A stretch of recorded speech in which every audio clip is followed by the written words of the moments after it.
Ready to go. Okay. Good morning, everybody, and welcome back. Today we're working on an old-style Briggs 550 engine. Now the carburetors on these are the simplest carburetors you can get anywhere.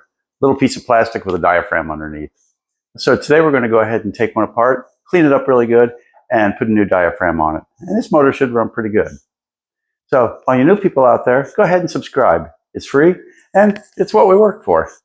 So let's get started.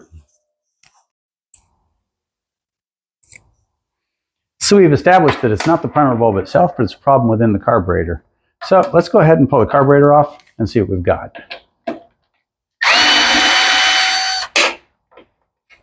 Now on this in particular, these have pickup tubes that run into the tank.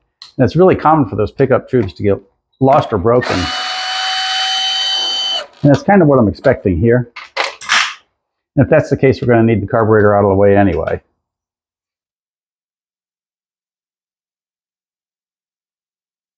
You want to be really gentle with your springs.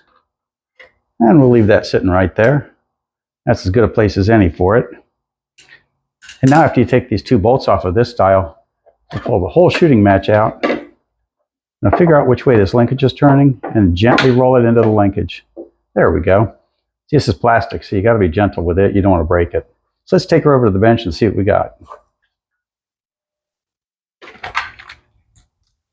So we had a nice quick little job. First thing we're going to do is pull the carburetor off and see if she's savable. Now, there's still a little bit of fuel in the tank. We'll get rid of that soon enough, though.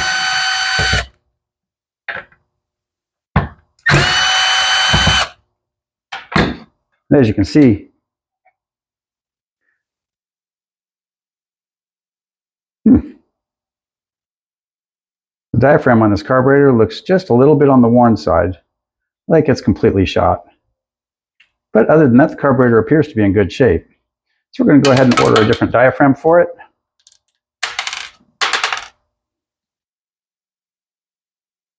And that should take care of this thing's problems.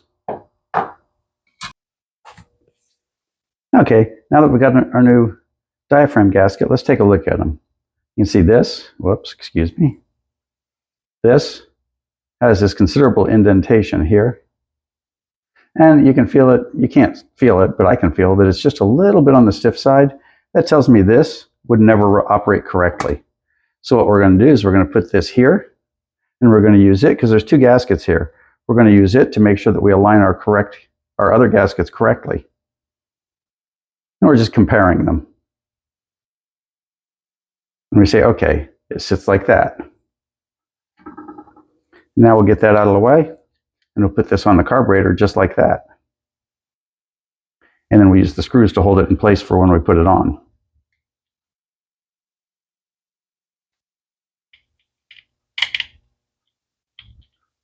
That way you won't get any kinks and odd spots in the gasket from it misaligning.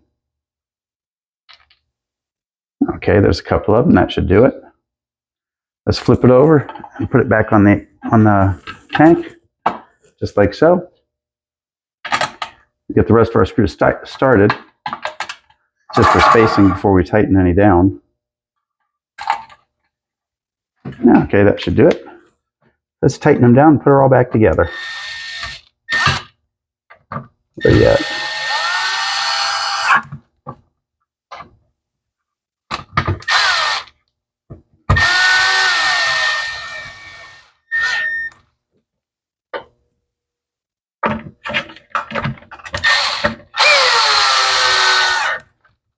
And you'll have a lot of people give you all sorts of advice on what order to do these screws in.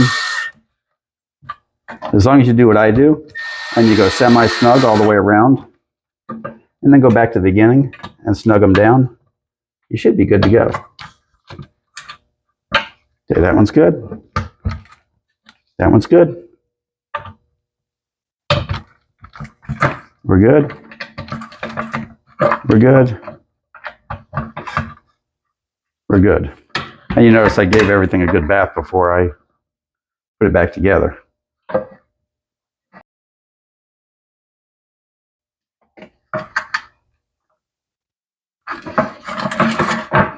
And that just clips on each side.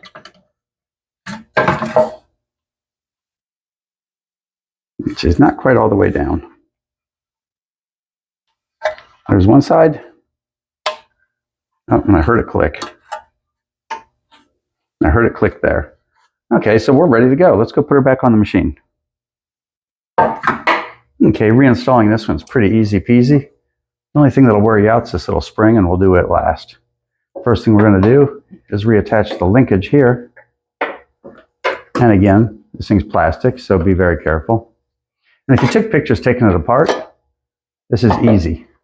If you didn't take pictures, you might want to pay a lot of attention right about this part. Okay, and that's that. Let's get our first bolt started.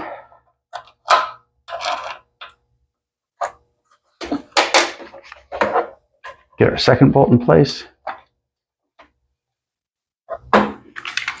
And snug them down and attach that one spring, and we're done.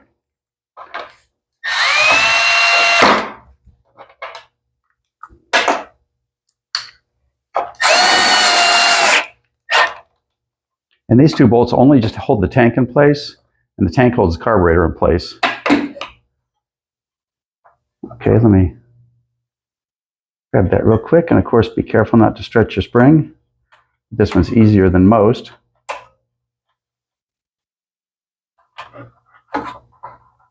Oh. We got our crankcase ventilation tube back on. It didn't line up, and we put the carb back on. There we go.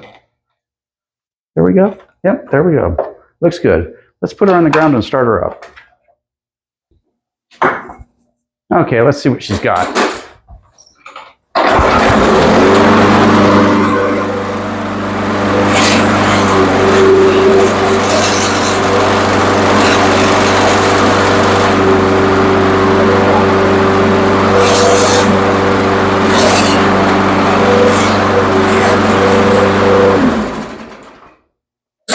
But will she start the second time?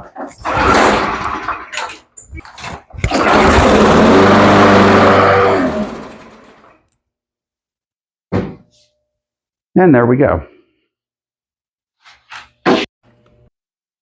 I feel like I've said this 100 times, but I'm going to say it 101. It's always the carburetor. This one needed a new diaphragm. I found this diaphragm for $6.18. Now, mind you, my local shop wanted $30 for it, and the first two places I looked online also wanted between $20 and $25 for it. After searching a little bit, I found the same exact gasket for $6.18. And yeah, I got it on Amazon, but it's an OEM gasket. So, for all you new people out there, if you made it this far, you might as well subscribe. I mean, it's free. So, thanks for watching, and we'll see you next time.